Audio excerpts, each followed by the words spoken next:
Bonjour à toutes et à tous, bon réveil, bienvenue sur Free Week, un numéro spécialement spirituel pour le compte de ce samedi 27 décembre de l'an 2025 dans la rubrique Foi et astuces spirituelles avec Sa Majesté Djoma Mousso qui est chercheur en spiritualité endogène et africaine. Il va nous répondre à la question de savoir est-ce que un individu peut délibérément ou volontairement détenir une divinité vaudou. Juste après la rubrique Foi et astuces spirituelles de la tribune virale avec Sa Majesté Djoma Mousso, on va être rejoint par Prince Zekuleku qui est spiritualiste métaphysicien. Tous ensemble, ils auront opiné sur l'enjeu, pour ne pas dire l'intérêt des rituels de fin et de nouvel an. Juste après la tribune virale, vous aurez droit au zapping de la semaine comme à l'accoutumée. Juste après, on ira à l'écoute de la diaspora où Imelda Bada nous donne son opinion sur les tristes événements qu'a connu le Bénin le 7 décembre 2025. Chers amis internautes, voilà un peu la trame de Free Week de ce samedi. Quelques invités nous sont faussés, faute d'agenda, mais nous avons tenu à tenir le rendez-vous. Un merci spécial à Prince Zekuleku et à Djoma Mousso qui ont bien voulu honorer ce rendez-vous. Juste après l'instant pub qui vante les mérites de l'École supérieure d'administration, d'économie, de journalisme et des métiers de l'audiovisuel ESAE. Juste après, chers amis internautes, on se retrouve pour démarrer avec la rubrique Foi et astuces spirituelles. Tu viens d'avoir le bac ou tu veux te reconvertir dans un domaine d'avenir, faire le choix du numérique et rejoindre l'École supérieure d'administration, d'économie, de journalisme et des métiers de l'audiovisuel ESAE. De nouvelles filières sont disponibles dès cette rentrée: informatique et multimédia, informatique industrielle et maintenance, réseau informatique et télécommunications, système informatique et logiciel, sans oublier les filières initiales: administration générale, administration des finances, administration des affaires, sciences juridiques, sciences économiques, sciences de gestion, journalisme et métiers de l'audiovisuel. ESAE est disponible sur 4 sites: Cotonou-Badjourmendé, Cotonou-Akpakpa, Abomey-Calavi et Parakou. Pourquoi choisir l'ESAE? Des formations conçues pour le marché de l'emploi, des enseignants expérimentés et passionnés, des infrastructures modernes avec équipement de pointe, des opportunités de stage et d'emploi garanties. Les inscriptions sont en cours et les places sont limitées. Ne rate pas ta chance. Donne vie à tes ambitions avec l'ESAE. Contacte-nous vite par appel ou par WhatsApp au 01 98 98 14 00 ou via email scolarité@esae.bj et visite notre site web www.esae.bj. Ton futur commence maintenant avec l'ESAE. Tu investis dans un avenir professionnel, concret et sécurisé. ESAE, l'excellence a un nom. Foi et astuces spirituelles, je suis avec Djoma Mousso. Bonjour. Bonjour mon cher Achirou. Chercheur en spiritualité endogène et africaine, merci d'être là.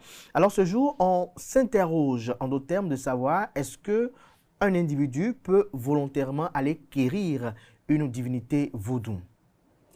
D'abord, je voudrais remercier tous les téléspectateurs de ESAE TV et tous ceux qui me font de coucou après avoir suivi mes émissions. Je voudrais recommander à d'autres personnes de toujours suivre la chronologie de mes émissions parce qu'il y a beaucoup de choses qu'il faut comprendre qui sont des prérequis qu'il faut avoir, le substratum sur lequel je pose de nouveaux concepts spirituels.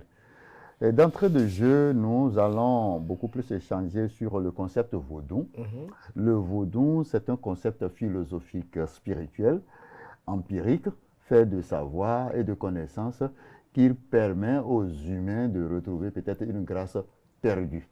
Alors, il arrive que les gens, dans la recherche de stabilité, d'équilibre social, de grâce dans la vie, d'accord, peuvent être aidés secourus par le vaudou de telle enseigne qu'ils sont à l'apothéose de joie, ils sont comblés de leurs attentes, et cela les amène à commencer de jour en jour à croire, à penser et à conceptualiser le vaudou comme une religion, et le vaudou a commencé par avoir un caractère religieux. Alors, c'est vrai, beaucoup de personnes voyant leurs parents ou leurs amis ou leurs voisins ou leurs confrères être détenteurs d'une déité vaudou ou faire allégeance à une divinité vaudou, et quand on constate que oui, la vie de cette personne est comblée de toute forme de commodité. Elle est épanouie. Elle est épanouie, elle est décente. Enviable. Elle est enviable. Et envieuse. Voilà, on se saute là-dessus, on se dit que moi aussi je veux devenir riche, je veux devenir épanoui, moi aussi je veux avoir des enfants, moi aussi je veux payer des voitures, tout ça là. Et puis on saute seulement, et on dit bon, je veux acquérir telle divinité. Mais est-ce que l'acquisition de la divinité vaudou répond à un processus précis? Justement, nous voudrions d'abord dire que aller vers la religion vaudou n'est pas le problème.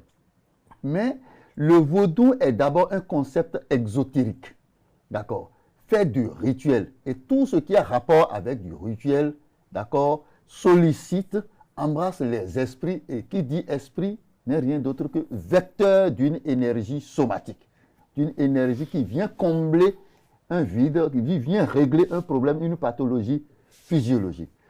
D'entrée de jeu, je voudrais dire que non, on ne se lève pas pour dire j'ai envie d'avoir telle divinité.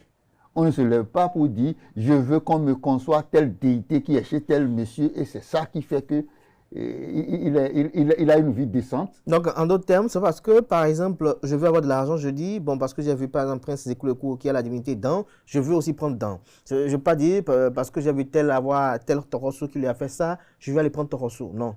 Non, ça ne se passe pas comme ça. Bon, il y a des concepts ou des considérations spirituelles que je voudrais étaler ici. D'accord? On ne naît pas avec une divinité.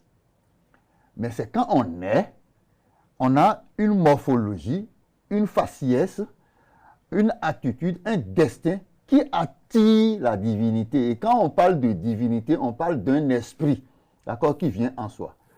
Et pour expliquer la chose de façon plus précise, c'est d'abord pour déconseiller ceux-là qui trouvent d'autres personnes être adeptes de telle divinité. Et on dit, je veux aussi qu'on me fasse cette déité-là pour qu'elle me cristallise telle énergie. C'est déconseillé.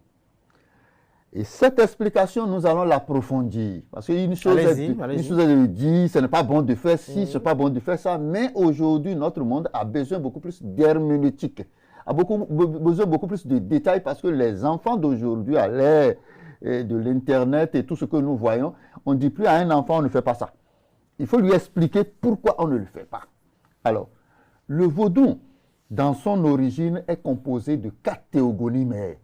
Et quand je parle de 4 théogonies mères, il y a 4 divinités qui sont des divinités énergétiques, qui sont des divinités mères. Et ces divinités ont une puissance, ont une vertu qui leur confère le grade de théogonie. D'accord? Oui. Il y a, un peu comme dans la culture occidentale, où on a essayé de classifier ou d'identifier 4 éléments fondamentaux dans la nature: air, terre, eau et feu. De la même manière, dans la culture africaine, qui est la mère de toutes les cultures, parce que l'Afrique est le berceau de l'humanité, il y a en Afrique ce que nous appelons Dan, qui représente toutes les formes d'énergie vitale, toutes les formes de matière pouvant dégager une énergie qui a rapport avec l'air. D'accord. On a le Torosso, qui réunit toutes les formes de divinité ou d'énergie provenant des odines, pour ne pas dire des eaux. Et on a aussi le Sakpata. Le Sakpata regroupe toutes les formes d'énergie provenant de terre. Et chaque élément de terre a une vertu de façon spécifique. De la même manière, tout homme né doit grandir et mourir. Le Hevioso, d'accord, qui est le dieu du feu en quelque sorte. D'accord. Donc, le Hevioso qui regroupe tout ce qui a rapport avec le feu, pour ne pas dire le vieillissement. D'accord. Ce sont ces 4 énergies mères, d'accord, qui ont généré les autres déités vaudous. Et chaque type d'énergie, que ce soit feu, que nous appelons Hevioso, à l'intérieur, il y a plusieurs types de feu. Pour ne pas dire, il y a plusieurs dimensions de Hevioso. Un peu comme Gou, qui est un frère ou cousin de Hevioso. Il y a différents types de Hevioso. Alors, reconnaissons d'abord que les humains que nous sommes, pour ne pas dire les animaux que nous sommes, à élargir aux végétaux qui sont des êtres vivants, sont composés et constitués de 5 choses. Lesquelles? La première des choses, c'est la matière. Et quand je parle de matière, c'est que nous sommes composés de matière, terre, air, eau et feu. Donc ça veut dire que tous les êtres vivants, que ce soit les animaux, que ce soit les végétaux, sont composés de ces 4 éléments de la nature. Et quand je parle des 4 éléments de la nature, ces éléments de la nature ne sont pas identiques à l'intérieur d'eux-mêmes. Quand je parle de Sakpata, on parle de la terre, d'éléments terre, et pas de Sakpata. Granit n'est pas diamant. Diamant n'est pas basalte. Basalte n'est pas uranium. D'accord? Mais c'est des éléments de terre et chaque élément de terre a une vertu. Et cette vertu est véhiculée par une force qui est un esprit. D'accord? Donc, vous comprenez avec moi que tous les êtres vivants sont composés de ces 4 matières, de ces 4 éléments de la nature. Mais d'où vient l'alchimie du vaudou? Allez-y. Le vaudou, lui, il reconnaît chaque type de théogonie, que ce soit Sakpata, d'accord, comme une énergie. Et d'autres, comme une énergie, le Tohosu comme une énergie, et le Hevioso comme une énergie. Donc tous les êtres vivants sont composés de ces 4 choses-là. En dehors de ces 4 éléments de composition des êtres vivants, il y a le programme de vie, ce qu'on appelle le destin de la personne. Et c'est ce programme de vie qu'on appelle destin, que nous appelons esprit germinal, qui est le matériel génétique spirituel d'un être vivant qui porte le programme, le devenir de la personne. Mais ce devenir, pour se transcrire en acte, ce destin pour se jouer, pour se transformer de programme virtuel en programme matérialisé, en acte, a besoin d'un type de carburant. D'accord? Et ce type de carburant n'est rien d'autre que le mixage de l'énergie air, terre, eau et feu. Je ne sais pas si vous comprenez. Oui. Alors, tout humain qui vit a en lui ces 4 théogonies. Tous les humains, tous les animaux, tous les végétaux ont en eux le Da, le Sakpata, le Hevioso et le Tohosu en des proportions variables et différentes. Le taux ou la proportion de Sakpata, de Ashiru, n'est pas le mien. D'accord? La preuve, le nombre de bières que Ashiru peut prendre pour être saoulé n'est pas le nombre que moi je vais prendre pour être saoulé. Alors, d'où vient ce que je veux développer, que j'appelle l'équilibre vital? L'équilibre vital. L'équilibre vital que nous appelons la santé, que nous appelons la grâce. D'accord? Les humains doivent avoir une forme d'équilibre entre le réceptacle qui est la matière qui nous a fait, qui est constitué des 4 théogonies mères, des 4 éléments de la nature, et le programme de vie qui est en nous, qui est le destin.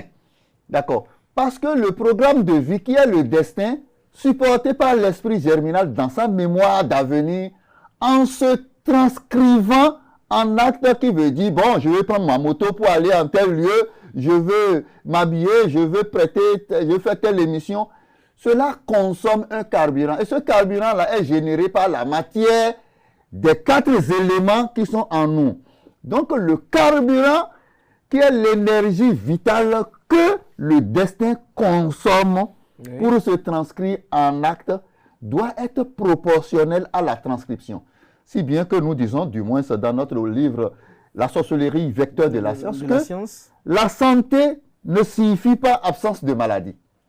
Mais la santé signifie Quel un équilibre? équilibre subtil Quel équilibre? entre les 4 éléments de la nature en proportion matière qui ont constitué le monsieur, d'accord? Le corps, c'est Et pas- la transcription du destin qui est en train de consommer de l'énergie vitale. Et cette énergie vitale est faite d'un mixage, d'un mélange, un peu comme on fait les mélanges du lait moteur et d'essence dans les moteurs à 2 temps. Là. Dans le temps. C'est fait dans le temps, c'est fait de Revioso, de Sakpata, de Dan et de Tohosu. Torosu. D'accord.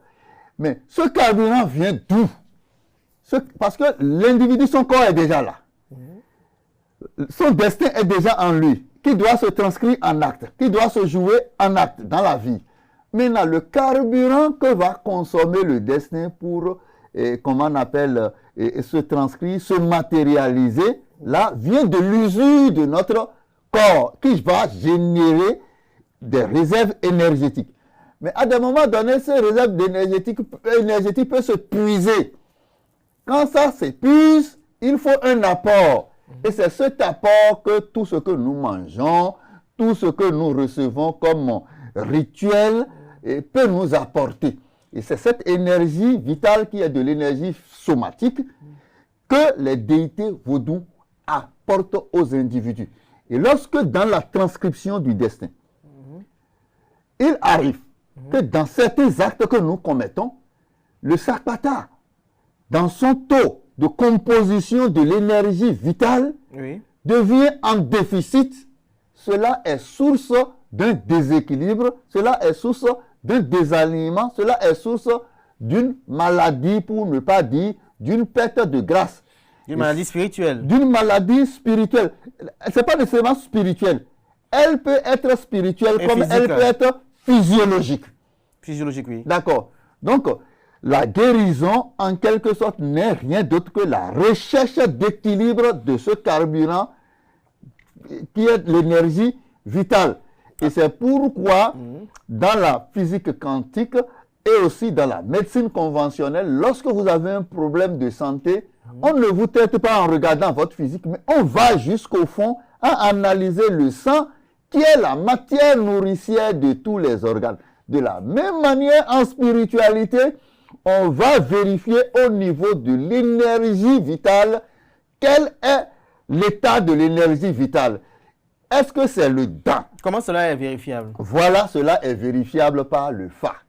Alors, lorsque l'individu naît, par exemple, sa morphologie peut faire que, oui, et ses yeux peuvent être gros, d'accord, il peut avoir un gros nez, et quand il a ce faciès-là, l'énergie de Tohosu se met en yo-yo chez lui. Quand je parle de yo-yo chez lui, c'est quoi? C'est-à-dire, ça monte, ça descend, Ça monte, oscille. ça oscille. D'accord? Et quand ça oscille comme ça, il faut l'arrimer à la divinité Tohosu. Et la divinité Tohosu va essayer de devenir un régulateur de flux énergétique vital pour cet individu, sinon il n'aura pas d'équilibre dans sa vie. Et cet individu est obligé de devenir adepte de Tohosu. Obligé. Obligé. Par exemple, il y a des gens dans leur vie, d'accord, et ils souffrent de déficience de Sakpata, d'énergie Sakpata. Et l'énergie Sakpata est toujours en déficience chez eux. Donc, ces personnes, on doit tout faire pour les arrimer, pour les harmoniser à la divinité Sakpata qui deviendra un régulateur permanent de l'énergie vitale dans leur vie. Sinon, leur destin dans son expression va bégayer. Leur destin ne va pas se transcrire très bien. C'est un peu comme vous prenez un magnétoscope et vous mettez une cassette dedans. Les chansons sont déjà là-dessus. Mais malheureusement, si la pile qui est dans le magnétoscope est faible, ou bien les dents, ou bien les pièces sont défaillantes, ça va jouer une musique qui grésille. Mais ça joue quand même la musique. Tout à fait. Parce qu'on ne change pas le destin. Donc, pour une expression de qualité, de pertinence, beaucoup plus perfectionnée et exacte du destin, Utile. utile du destin, il faudrait que le carburant, qui est l'énergie vitale, soit au point. soit de qualité. De bonne qualité. Voilà. Mais vous voici un monsieur qui souffre, par exemple, qui ne retrouvait pas sa vie. D'accord. Et il va consulter le FA, et le FA lui explique que, bon, monsieur, pour que votre vie retrouve son équilibre, on doit nécessairement vous ériger l'autel de dents. On doit vous faire les rituels de dents. Mais lorsque le FA... excusez, on doit vous faire les rituels de dents. Ou bien on va vous faire les rituels de Sakpata. Ou bien on doit vous faire les rituels de Khevioso. C'est le FA qui révèle ça à l'individu. Et si le FA commence par révéler ça, ça veut dire que la personne est soit en déficit de l'une des énergies des quatre théogonies, mais il peut être en déficit comme il peut être en excédent. C'est pourquoi on parle d'équilibre vital. Et quand la défaillance se retrouve dans l'une des seules dans une seule des énergies vitales, le problème se pose. Allez-y pour votre question. Alors, ma question, c'est de savoir, alors, lorsque le FA révèle que vous, on doit vous faire des rituels de Sakpata, des rituels de Srevioso ou de dents, ou encore, est-ce que l'intéressé peut se soustraire à cette obligation-là? Première question. Deuxième interrogation également, c'est de savoir, lorsque l'intéressé n'est pas en condition de réceptivité ou de réception chez soi de la divinité, par exemple, il est dans une location, comment il procède? Oui, et lorsque le phare révèle, j'ai expliqué ici à partir de la théorie germosomatique qu'il faut maîtriser, sinon on ne peut pas maîtriser la spiritualité et l'exotérisme endogène africain. Ceux qui ne maîtrisent pas cette théorie-là, vraiment, je crois qu'ils ne peuvent pas faire la spiritualité endogène. Si le phare révèle qu'on doit vous arrimer à la divinité Sakpata, ou Dan, ou Khevioso, ou Tohosu, c'est incontournable, c'est indispensable. Vous devez le faire. Maintenant, il y a l'autel de la divinité. Et l'autel de la divinité est composé d'éléments de nature de cette divinité-là qui cristallisent en quelque sorte l'énergie. C'est dangereux quand les gens vous disent que oui, et on a détecté que oui, et vous devez être arrimé à Dan. Et dans notre jargon, on dit on va t'installer l'autel de Dan. Il y en a d'autres Dan à Inouï. D'accord. Et le Dan qu'on va te cristalliser, qu'on va te consteller comme un autel, tu veux que ça reste chez le Boucoton ou bien ça reste où? Non, ça doit rester dans ton environnement. Mais si je suis dans une maison location. Ah non, mais il y a le Dan portatif. Portatif? Oui, justement, parce que c'est comme vous dites, vous avez tout en chaud. D'accord. Un vous dit que vous devez rester dans le froid. Et tu dis que bon, je ne peux pas être en train de trimballer climatiseur parce que je suis en TLSS. C'est pour parer à cela que les climatiseurs portatifs sont inventés. Et tout ce qui existe au monde, le portatif existe. D'accord. Donc, ça existe. Et je voudrais dire à l'entame de l'émission ceci, que vous voyez comment les yo-yo de la vie, les difficultés, les vicissitudes de la vie s'installent. Toutes les vicissitudes de la vie, que ce soit sur le plan social, que ce soit sur le plan sanitaire, ne proviennent que d'une déficience, d'un déficit d'un des éléments énergétiques de la nature, ne provient que d'un excédent aussi d'un des éléments de la nature. Et lorsque ça se passe comme ça, il faut arrimer l'individu à la divinité, abrité par une déité qui fournit ce type d'énergie. Alors, ce faisant, Oui. M. Achirou, est-ce que vous pouvez me voir, moi, arrimé, adepte de Dan, et ma vie marche très bien, ou bien arrimé et devenu adepte de Sakpata, et ma vie est bien meublée, bien comblée, épanouie, et vous pourriez aller aussi dire, bon, comme j'ai vu Majesté Djoma Mousso qui est à Sakpata, et sa vie marche bien, est-ce que vous pouvez aller aussi faire Sakpata? Non! Qu'est-ce qui a révélé à l'autre qu'il doit être adepte de Dan? C'est d'abord le fait.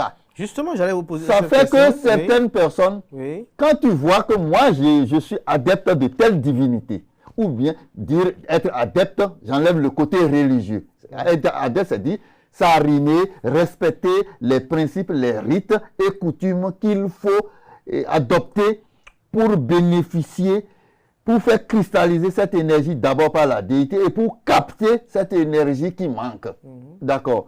Ça, c'est ça qu'on appelle pratique exotérique et religieuse. Mais Majesté Domamousso, lorsque le fa est mal fait, est-ce que vous ne voyez pas que l'intéressé peut avoir une divinité qui ne lui était pas destinée? Parce que parfois, dans les interprétations, dans la lecture du fa, il s'avère parfois, c'est rare peut-être, mais il s'avère parfois que le prêtre de fa peut être formé à la hâte, fasse une mauvaise interprétation ou parfois que le diagnostic soit mal fait, un peu comme dans les hôpitaux. Avant de venir à votre question, je disais du moins, vous avez vu ma divinité, que moi j'adore, que moi je respecte, pour lesquels j'adopte les principes qu'il faut pour bénéficier de ces grâces-là. Et vous venez oui, et vous allez voir celui qui a fait ça pour dire, bon, je veux le faire. Dans la recherche de gains faciles, celui-là peut vous offrir la divinité. C'est une forme de malhonnêteté. Lorsqu'on vous offre cette divinité-là, que vous achetez, la divinité vous fournit cette énergie. Et lorsque, par exemple, c'est la divinité Sakwata, et elle vous fournit cette énergie, vous comprenez que vous serez en déséquilibre énergétique. Vous aurez trop de Sakwata. Et l'excédent en Sakwata peut créer un déséquilibre dans votre vie. Et votre vie va commencer par sombrer. Et vous allez commencer par vous dire, mais depuis que j'ai pris la divinité là, vraiment, rien ne marche dans ma vie, si ça là. Non, c'est vous qui aviez fait un autodiagnostic. Alors, revenons à votre question. Vous savez, c'est vrai, le prêtre du fa peut mal interpréter. Mais le fa, qui est une pratique géomantique, ne ment pas. C'est pourquoi dans notre jargon, dans notre dialecte, on dit Faronda Gumebo, Bukoronda Diba.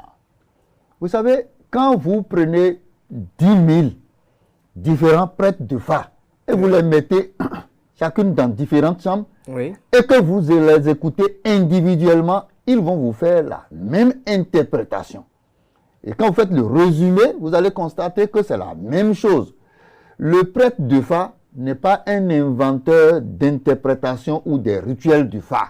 Mais il arrive parfois que sur le même signe, ils ne sont pas d'accord par rapport à l'interprétation, par rapport aux allégories. Non, ça c'est... Vous savez, un mauvais mécanicien peut former un nouveau mécanicien. D'accord. Ils ont eu souvent de différents professeurs. Mais tout concourt à la même chose.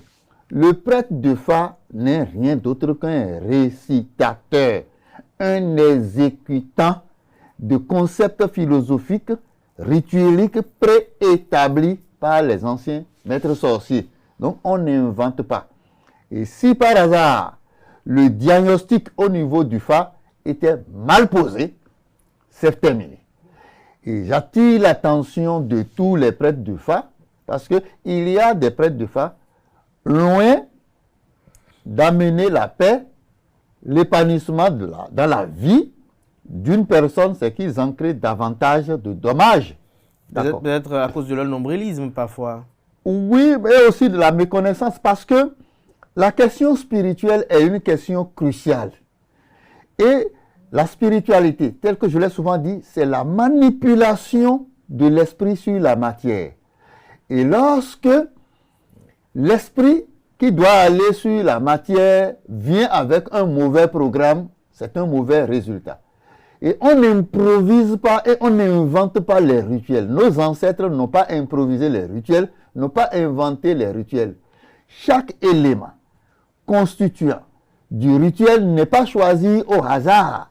C'est la vertu de l'élément qu'on connaît et on sait que l'élément cristallise telle énergie.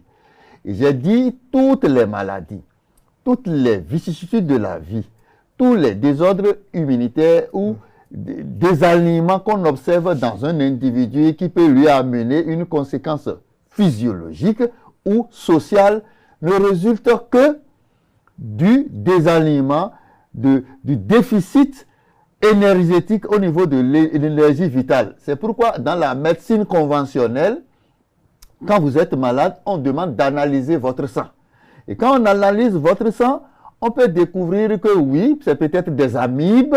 Et quel type d'amibes? Peut-être c'est Entamoeba histolytica qui crée peut-être la diarrhée chez vous. D'accord? Mais si c'était des amibes, précisément Entamoeba histolytica, et puis le laborantin dit que bon, c'est du Plasmodium falciparum. Vous comprenez que le Plasmodium falciparum n'est générateur que du paludisme. Alors, on va vous traiter le paludisme alors que vous avez un problème de diarrhée ou de dysenterie. Dans ce cas-là, le diagnostic est faussé. Le traitement ne va pas s'observer, mais au contraire, il y aura aggravation d'une nouvelle situation. C'est pourquoi j'attire l'attention de ceux-là qui vont s'acheter les déités parce qu'ils l'ont vu chez quelqu'un faisant de l'automéditation spirituelle. C'est extrêmement dangereux parce que vous étiez déjà dans un équilibre vital social. D'accord?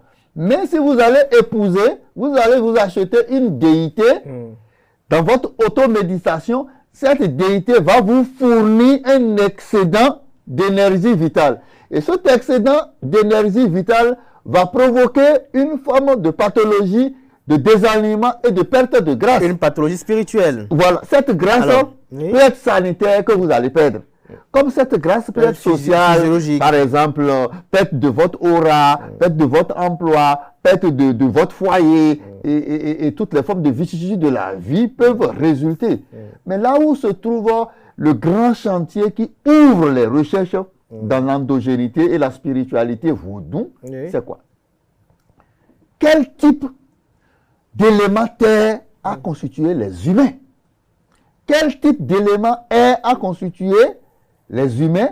Quel type d'élément feu et de Revioso a constitué les humains? C'est de cela qu'il est question, parce qu'on ne fait pas la perfusion du sang d'un humain à un mouton, non plus d'un mouton à un humain. C'est pour dire que chaque divinité que vous voyez n'est pas conçue par hasard. C'est conçu en fonction. L'alchimie du vaudou se retrouve au fait où? L'alchimie du vaudou ne se retrouve pas dans les paroles incantatoires. Non. Mais comment est-on arrivé à savoir quel type de façon spécifique de terre, d'éléments de terre, on est allé choisir pour mettre dans cette déité? Quel type d'élément de feu? Quel type d'élément d'air? Quel type d'élément des odines on est allé choisir pour concevoir ce type de déité vaudou? Mais le type de déité vaudou conçu, d'accord, va cristalliser un type de carburant vital et spécifiquement destiné à régler une pathologie donnée. D'où la multiplicité des déités vaudou.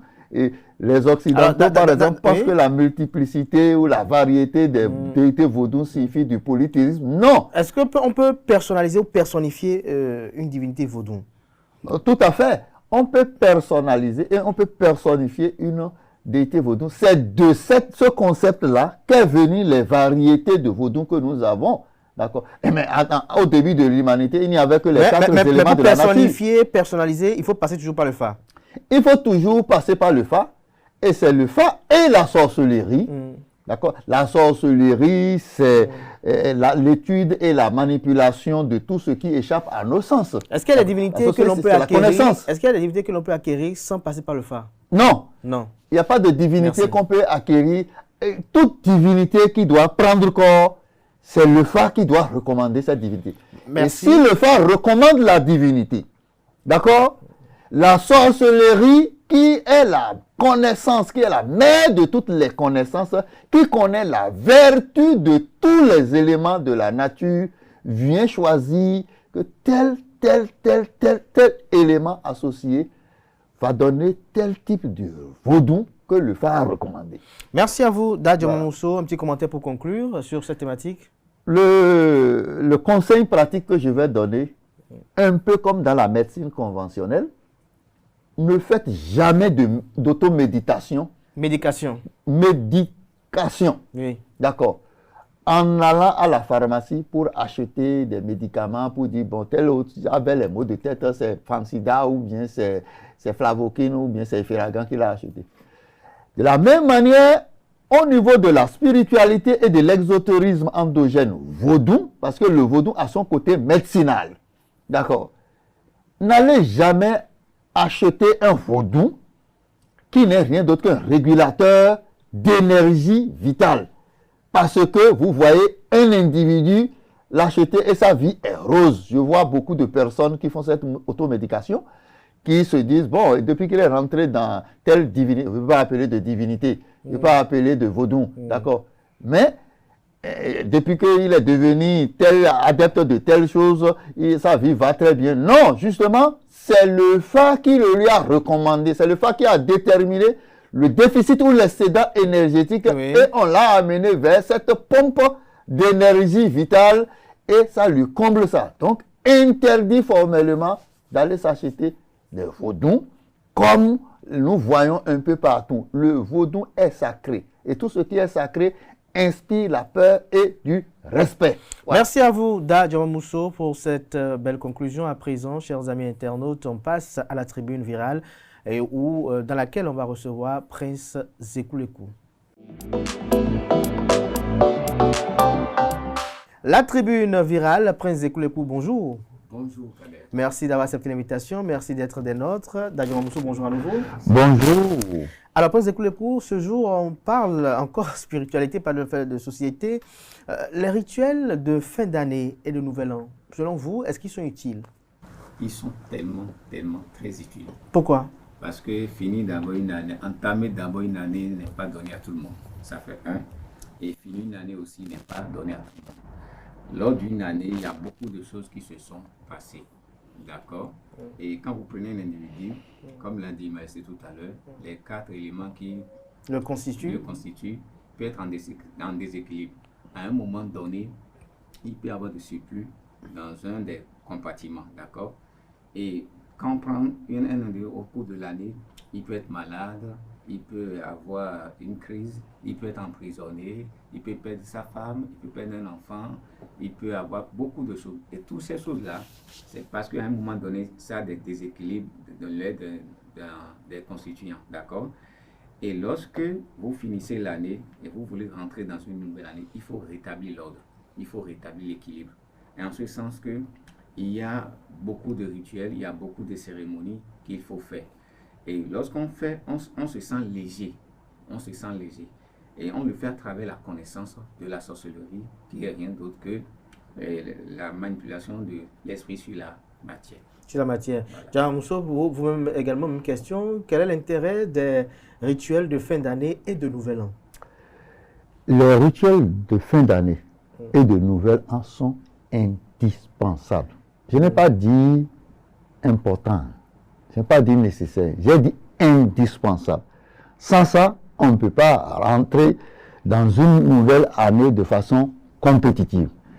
D'entrée de jeu, je voudrais développer rapidement un petit concept pour dire que la nature dans laquelle nous sommes a ses lois. Et nous-mêmes avons nos lois qui sont nos totems. Et ceux qui ne connaissent pas leurs lois et leurs totems doivent aller vers le Fa pour que le Fa leur identifie. Ils devraient s'initier au Fa pour que le Fa leur identifie leur propre totem. Et ils pourront respecter leur totem. C'est la violation des lois de la nature et la violation de nos totems qui génère des déchets ou des sédiments spirituels qui bouchent les canaux de respiration spirituelle dans notre vie. Et progressivement, déroulant notre vie durant une année, nous violons les lois de la nature. Nous mentons, nous volons, nous cherchons la femme d'autrui, nous tuons, nous portons du moins atteinte aux lois de la nature. Et nous-mêmes, on nous a identifiés, par exemple, dans le Fa. On te dit, toi, tu ne dois pas manger de cobaye. Toi, tu ne dois pas manger de l'huile rouge. Mais, par méconnaissance, tu as mangé ou tu es allé dans un restaurant, tout ça là. Ces consommations, ces pratiques, ces manifestations de violation de cet totem génèrent un type d'ion, un flux, une forme d'énergie qui est une poisse spirituelle qui s'accole à notre corps et empêche la ventilation spirituelle. Parce que notre âme qui est en nous a besoin de respiration. Et cette respiration part de tout ce qu'on nous envoie. Vous savez, les rituels n'ont qu'un seul objectif. Les rituels n'ont pour objectif que d'envoyer l'énergie somatique, qui est l'énergie vitale, pour équilibrer, comme le disait Prince Sekou Lekou, le sapata qui est en manque, ou le revioso, ou le dent qui est en manque en nous, pour rétablir l'équilibre vital, partant du principe que la santé n'est rien d'autre que l'équilibre entre les 4 éléments de la nature qui nous constituent. Et quand on fait ça, on s'apprête maintenant à entrer dans la nouvelle année. Il faut être en équilibre. Un peu comme à la fin de chaque année, périodiquement, dans la médecine conventionnelle, les gens disent il faut faire bilan de santé. Bilan de santé pour régler les problèmes physiologiques, aussi un bilan de santé pour régler les problèmes spirituels. Parce que l'homme est sur 2 dimensions, la dimension spirituelle et la dimension physiologique. C'est pourquoi les rituels sont importants. Alors, lorsqu'on écoute Dadji Mousso, Prince Sekou Lekou, on peut déduire que les rituels de fin d'année, c'est pour expier, et ceux du Nouvel An, c'est pour la propitiation.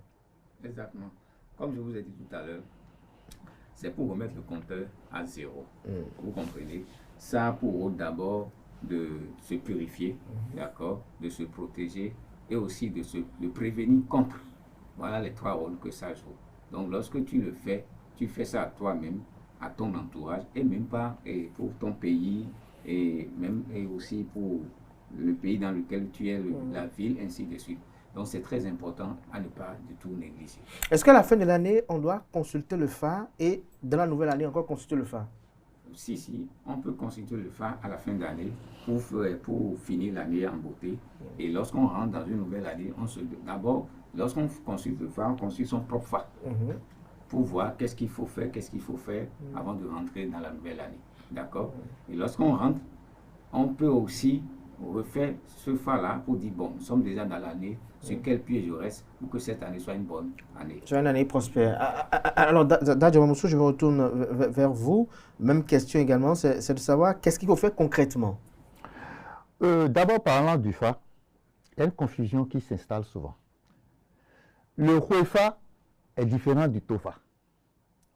Le Huefa, on le consulte une fois là. Je parle du Huefa. Et on le consulte avant d'entrer dans l'année. D'accord? Le Tofa, on peut le consulter 365 fois dans l'année. À tout moment, quand une situation de vie arrive, le père de la nation, le roi, pour ne pas dire le père du royaume, peut conjurer les Bokono pour qu'on consulte au nom du royaume sur la situation. Ça, c'est le Tofa, ça. Vous comprenez? Mais le Huefa, on le fait avant d'entrer dans l'année. Donc, tout le monde devrait déjà savoir, selon les ancêtres, qu'est-ce que l'année à venir me réserve? Ça, c'est le Huefa, ça. Mais à tout moment, ce que nous appelons Tofa, chacun a son fa qu'il consulte à tout moment. Mais quand il s'agit d'un périmètre royal, ayant une compétence de territoire, de langue et d'histoire, on parle de Tofa. Donc le fa, c'est bon de consulter son Huefa pour dire, bon, l'année qui vient, et connaître les dispositions à suivre. C'est aussi bon, entrer dans l'année, et face à chaque événement, situation, on peut consulter son fa. Mais parlant de rituels de fin d'année, je voudrais attirer l'attention de tous nos téléspectateurs et aussi l'attention des ritualistes qu'on n'improvise pas les rituels. Avant de concevoir un rituel, il faut connaître la vertu des éléments de la nature mis ensemble, non seulement connaître la vertu, mais savoir quelle est l'énergie vitale finale qui sera cristallisée, dont bénéficierait celui vers qui vous êtes en train de faire le rituel. Sinon, loin d'équilibrer la personne, vous déséquilibrez la personne. Les rituels de fin d'année n'ont qu'un seul objectif. L'objectif de purification. L'objectif d'érosion des déchets, de nettoyage des déchets spirituels. Un peu comme nous portons nos habits et ça laisse de la poisse, de la crasse.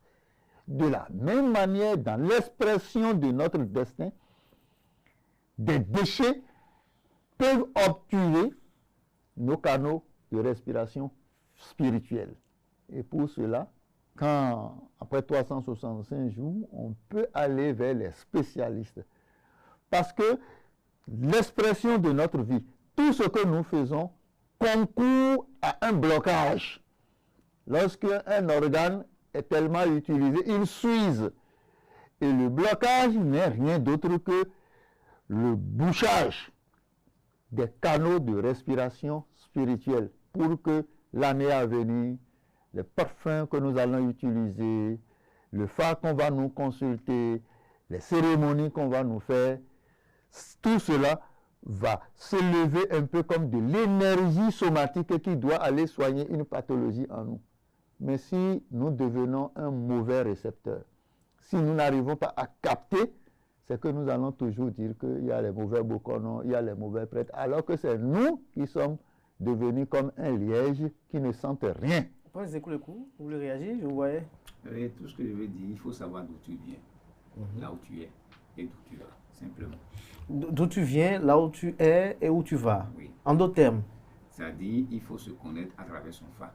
Et c'est à travers son phare que tu peux savoir comment consulter pour le Kwefa et consulter maintenant pour le Tofa. Mais le Kwefa se consulte à travers un guide, celui qui est devant le pays, la contrée, et ainsi de suite. Mais en dehors du phare qu'il faut consulter à la fin de l'année et dans la nouvelle année, est-ce qu'il y a des procédés ritueliques basiques pour toute personne à la fin de l'année et pour toute personne à l'entame de l'année? Oui, nous sommes dans un pays laïque. Donc, chaque confession religieuse a sa manière de faire.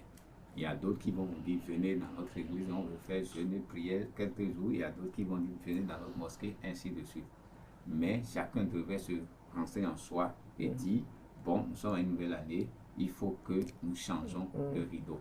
Et à travers des rituels bien concis, bien précis, et il faut savoir ce que comporte vraiment ce rituel, quel apport ça finalement, et c'est tout. Donc c'est les manières diffèrent quand même. Mais il y a des gens quand même parfois qui sont un peu sceptiques parce qu'ils ont déjà fait des rituels, peut-être à 40 ans, ils ont déjà fait des rituels pendant au moins 20 ans, mais ils ont comme l'impression que rien ne bouge. Parce que ça, je rejoins ce que Majesté dit, c'est parce qu'ils ne connaissent pas réellement la constitution de leur rituel. Je vais vous donner un exemple terre à terre. Je prends le coco.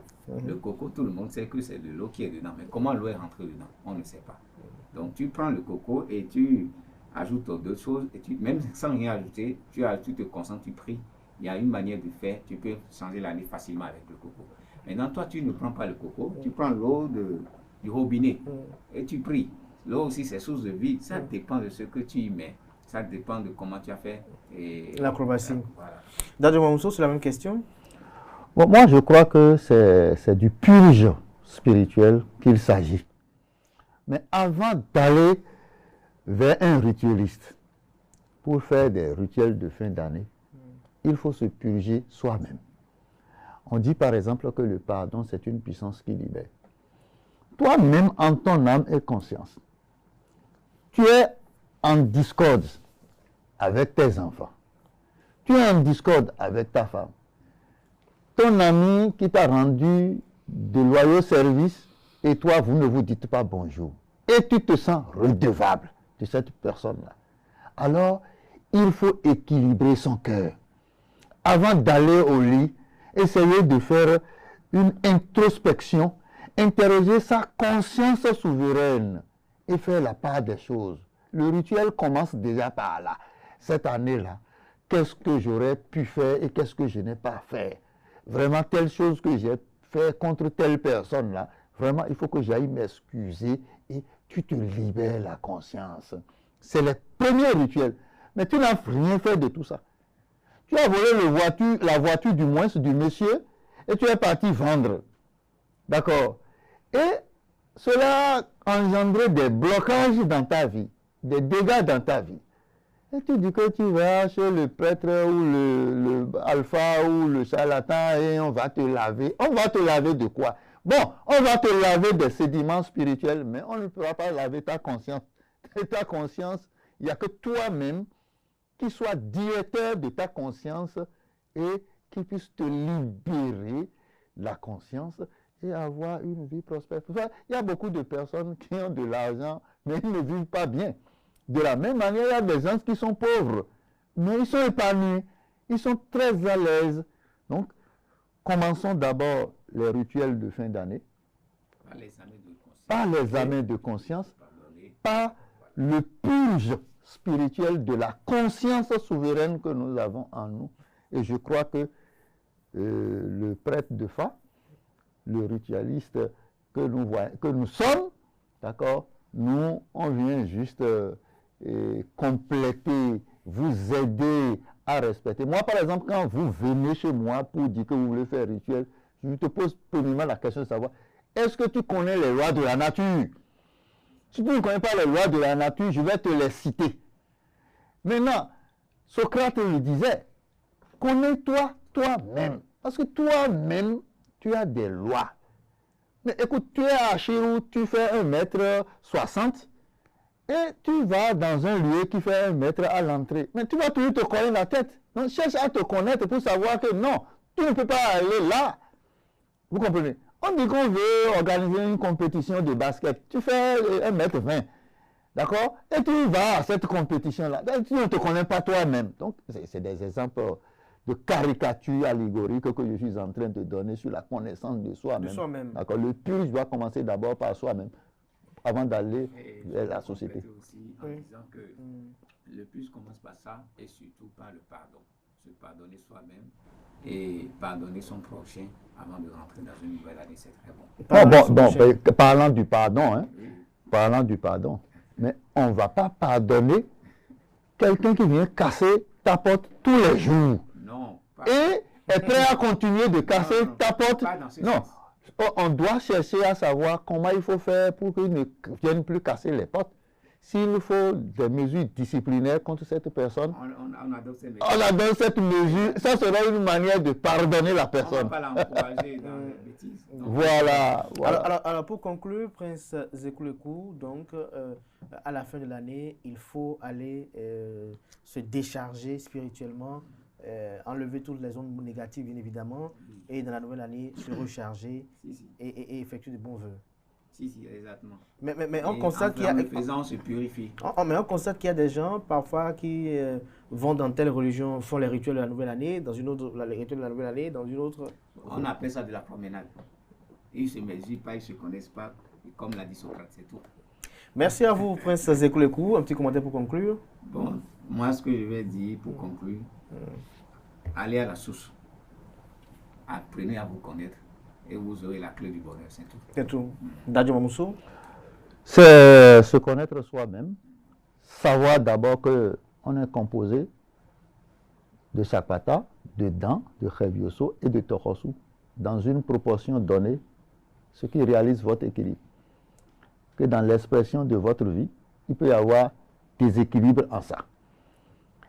Et chaque année, il faut aller rééquilibrer son taux énergétique. Et ceux-là qui ont des déficiences permanentes doivent savoir que nécessairement ils doivent devenir adeptes. Ne va pas faire purification alors que depuis des années on t'a dit que, monsieur, on doit te faire un hôtel de dents et tu dois respecter les prescriptions de dents. Et puis tu vas faire quelle purge? Non, on ne perd pas ton temps. Va respecter ça parce que tu souffres permanemment de ça. Et tant qu'on ne te rétablisse pas ce côté-là, peut-être ce côté-là fait que tu n'as pas d'enfant. Peut-être que ce côté-là fait que tu n'as jamais la santé. Peut-être que ce côté-là fait que tu ne peux pas avoir de foyer. Donc, va rétablir ce côté et va te faire fournir cette énergie qui te manque ou va te faire dissoudre. Parce que on peut te prescrire que, bon, monsieur, pour que tu te retrouves à l'aise, il faut que tu danses un type de danse rythmique qui libère la puissance énergétique qui est trop. Il y a des gens un révioso qui est trop pour eux. Et ça fait que tout le temps ils sont bouillants. Donc il faut les amener vers un régulateur de révioso qui va diminuer les révioso pour qu'ils quittent le haut et qu'ils reviennent au milieu pour que l'air et la terre et l'eau soient en équilibre avec eux. Parce que lorsque vous autres, vous voulez rester tout le temps en haut. Et le révioso est en haut, l'air au milieu, la terre et l'eau. Quelqu'un qui est toujours bouillant, il est toujours au-dessus de tout le monde, alors que sa place ne se retrouve même pas là-bas. Peut-être sa place se retrouve vers Tohosu. Donc on va l'arrimer, on va le ramener un peu vers Tohosu pour qu'il se refroidisse, pour retrouver l'équilibre dans sa vie. Et les rituels ne sont pas de l'improvisation. Je voudrais prier mes frères, mes amis, mes confrères, qui inventent de n'importe quoi qu'à partir de cette émission, qu'ils comprennent que c'est dangereux, d'accord, d'inventer des rituels. Parce que tout ce que nous faisons en matière de rituels, dans la spiritualité et l'exotérisme endogène, vaudou par exemple, c'est des connaissances, des savoirs empiriques. Et quand je dis empirique, c'est transmis de génération en génération. Ça a été réessayé depuis des centenaires, jusqu'à ce qu'on ne comprenne que, bon, telle chose ou telle chose, un peu comme un exemple que je voudrais donner. Vous connaissez le porc épic? Oui. Le porc épic, Adija, prenez-le, mettez-le sur le sol et déposez un grand morceau de pierre ou bien un mortier sur lui. Revenez le lendemain, vous n'allez plus le voir là. Prenez une chatte, c'est-à-dire le chat, la femelle chatte, qui a un chaton. Et prenez son chaton. Quittez Cotonou ici, allez même jusqu'à Lada. Et le chaton, vous prenez une épine ou bien une aiguille, vous piquez le chaton. Celui qui a gardé le chat de l'autre côté, le chat va le mordre en même temps. C'est au fil des expériences empiriques qu'on a fini par comprendre que, attention, ça là. Et c'est ça qu'on appelle une recette en sorcellerie.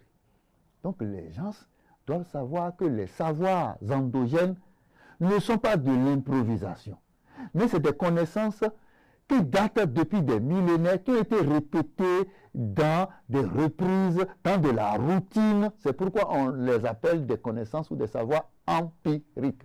Et voilà. Merci à vous, Dadjom Mousso. Merci à vous, Prince Ekoulekou. Je rappelle que Dadjom Mousso est chercheur en spiritualité endogène et africaine. Prince Ekoulekou qui est spiritualiste, j'y arrive, et métaphysicien. Chers amis internautes, on va à présent décompresser un peu. On passe au zapping de la semaine.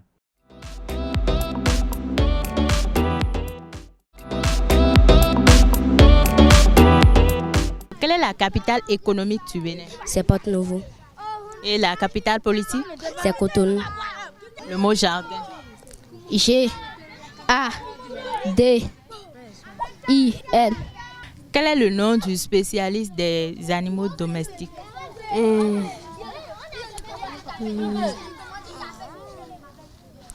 Quelle est la capitale économique du Bénin? Économique. Cotonou. Cotonou.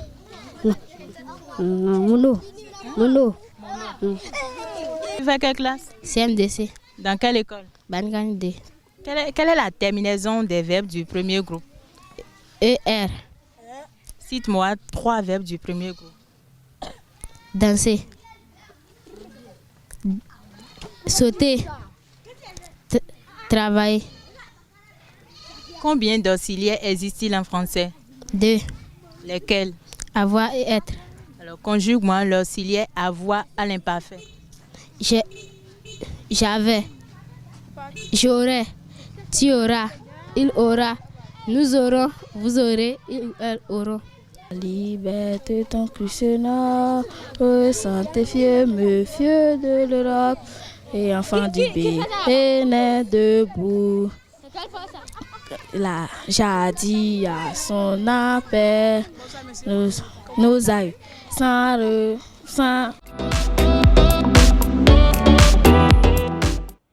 Et voilà, chers amis internautes, c'était à l'instant le zapping de la semaine. On va à l'écoute de la diaspora avec Imelda Bada qui se prononce sur les tristes événements du 7 décembre 2025.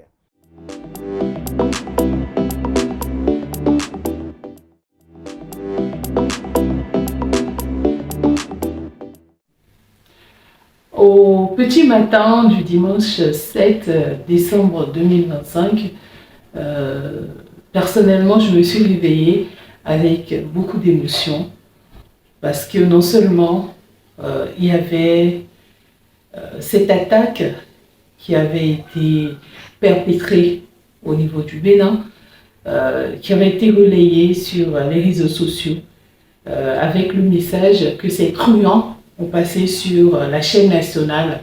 C'est vrai que qu'en écoutant le message, j'avais ma petite voix au fond de moi qui me disait que non, Imelda, calme-toi.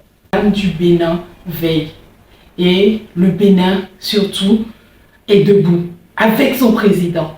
Et j'avais du coup cette conviction ferme qui m'animait parce que quand on voit un petit peu la suite, j'ai vu que j'avais raison de croire en cela, de croire en ce que le Bénin, comme un rameau, peut se plier, mais jamais ne se rompra. Donc, le dimanche 7 décembre 2025 a été une journée éprouvante pour moi, personnellement, pour nos communautés au niveau de l'extérieur, parce que, il faut le dire aussi, je me suis réveillée avec beaucoup de messages WhatsApp qui me demandaient « Imelda, qu'est-ce qui se passe au pays? Qu'est-ce qui se passe ?» Et moi, suivant ma petite voix intérieure, je les rassurais de ce que tout allait bien. Pourtant, j'étais convaincue aussi d'un côté, malgré les retours que j'ai. J'étais convaincue que même dans cette vallée de l'ombre de la mort, que l'Éternel, celui qui est le Dieu de l'univers et de nos ancêtres, ne saurait nous abandonner. Parce qu'il faudrait le souligner, nous avons tous, Béninoises et Béninois, de l'intérieur comme de l'extérieur, nous avons tous contribué à ce Bénin que nous avons aujourd'hui. Et en aucun cas, nous ne pouvons permettre à ce que cela puisse aller dans le décor. Nous ne pouvons permettre, au nom d'une quelconque jalousie, médisance ou sahélénisme, permettre à ce que nous puissions balayer du revers de la main ce que nous avons ensemble fait. Parce que c'est de ça qu'il s'agit. C'est ça. Donc, cette journée est une journée qui restera gravée dans beaucoup de mémoires. Les enfants, les filles et fils du Bénin, qu'ils soient à l'intérieur comme à l'extérieur, restent des enfants du Bénin, restent des Béninois à part entière. Et rien ne saurait justifier le fait que nous puissions, que ce soit de l'intérieur ou de l'extérieur, nous réjouir d'une quelconque déstabilisation de l'ordre que nous avons ensemble accepté, de l'ordre que nous avons ensemble consenti, parce que la démocratie, c'est ça.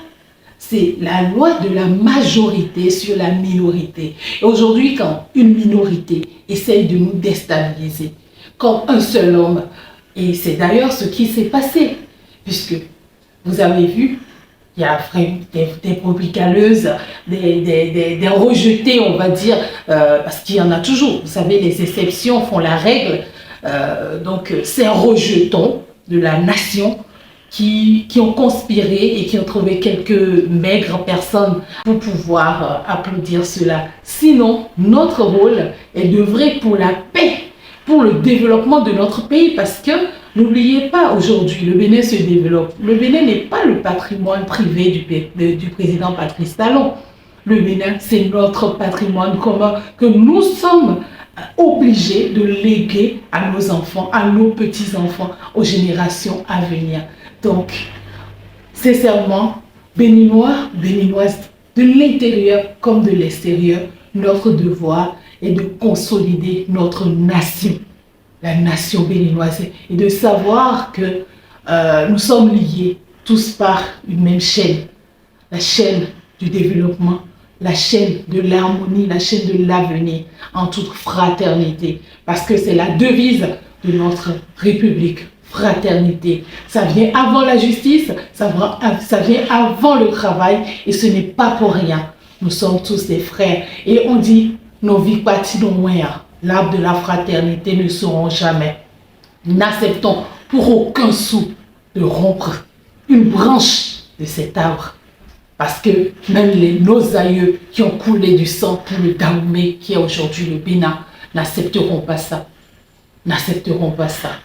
Et pour ceux qui se disent béninois, parce que quand quelqu'un qui se dit béninois conspire pour la déstabilisation, et je dirais pour la destruction du Bénin, j'ai des doutes pour son appartenance à notre nation, parce que, vous savez, nos ancêtres, ils n'ont jamais tort. Et tout ce qu'ils disent sont vrais. Parce que quand on rentre dans une maison et on voit un enfant se comporter bizarrement, on sait que l'enfant là n'est pas de la maison. Parce qu'un enfant d'une maison n'indique pas la maison de son père avec la main gauche.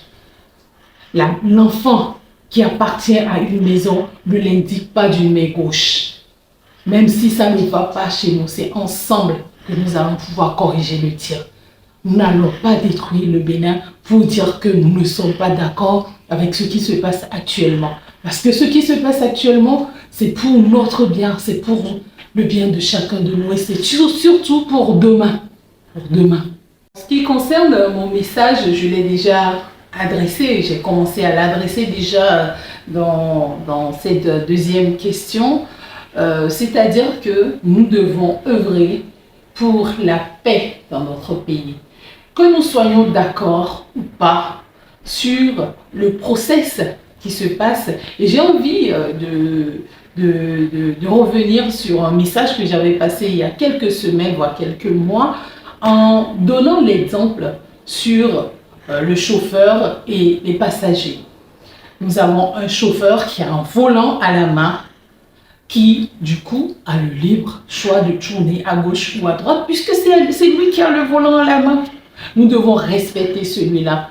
Nous devons savoir qu'en touchant le volant, nous allons mettre en périple tout le monde, quitte à casser le véhicule, créer un accident et casser le véhicule. Nous devons savoir que celui qui est au volant pour un temps.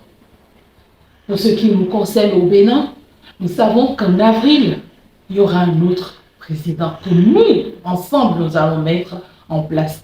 Que notre pays a redoré son blason et que nous devons de faire en sorte que cette démocratie ne puisse pas plonger. Non, nous ne pouvons pas. Là, regardez l'exemple de ceux qui aujourd'hui conspirent contre nous. Est-ce qu'ils sont des exemples, chers frères et sœurs? Non, ils ne sont pas des exemples. Et on veut nous dicter à nous qui avons choisi notre président, c'est notre président, qu'aujourd'hui, qu'il nous serre la ceinture, qu'il nous oblige à faire des économies pour le développement de notre pays, c'est notre problème. Notre problème.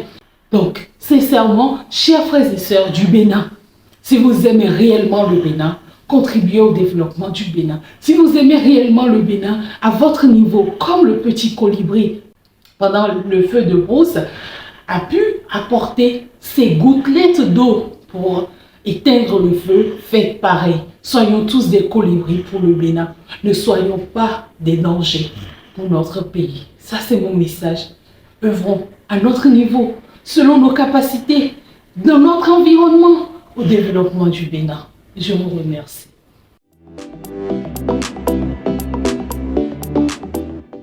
Et voilà, c'est la fin de Free Week de ce samedi. Merci pour l'attention, portez-vous bien. On se donne rendez-vous samedi prochain par la grâce et la volonté.